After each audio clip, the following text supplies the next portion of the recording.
আজ সন্ধ্যা ৬ ঘটিকার সময় কৈলাসহর ধলিয়ারকান্দি গ্রাম পঞ্চায়েতের অন্তর্গত ১১ এবং ১২ নম্বর বুথের নবাগত বুথ সভাপতির নাম ঘোষণা করা হয়।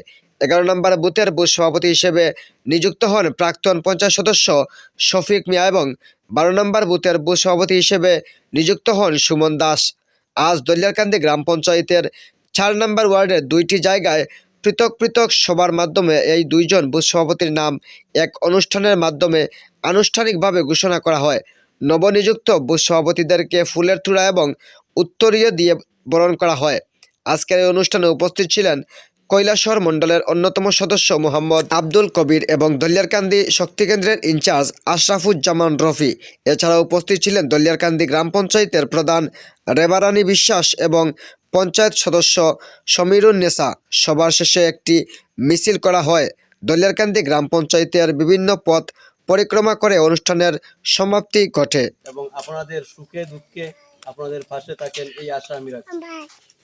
আজ গোটা কৈলাসহর মন্ডলের ৫৯টি বুথ রয়েছিল আমাদের, সেই বুথের বুথ সভাপতিদের নাম আমরা কিছুক্ষণ পূর্বে ঘোষণা করেছি।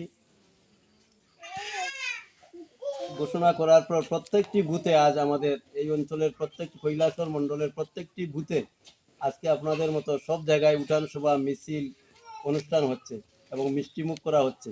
আমরা আজকে যেভাবে আনন্দ উৎসাহের সহিত আজ আমরা সবাই যেভাবে মিলিত হয়েছি, ভবিষ্যতেও যাতে আমরা সবাই ওইভাবে ঐক্যবদ্ধ হয়ে এই আমাদের পাশাপাশি যে বিরোধী দলগুলো আছে ওনাদের সঙ্গে সম্পর্ক, ওনাদের সঙ্গে ঝগড়াঝাটি না করে, ওনাদের মনে আঘাত না দিয়ে আমরা আমাদের কাজ করতে হবে। আমাদের বুথ সভাপতি যিনি হয়েছেন ওনার প্রতি আমি কৈলাসহর মণ্ডলের তরফ থেকে, আমার ব্যক্তিগত তরফ থেকে আপনাদের সবাইকে সাক্ষী রেখে বলছি, বারবার একটি কথা বলতে হচ্ছে যাতে উনি সবাইকে সমান দৃষ্টিতে সমান চোখে দেখেন।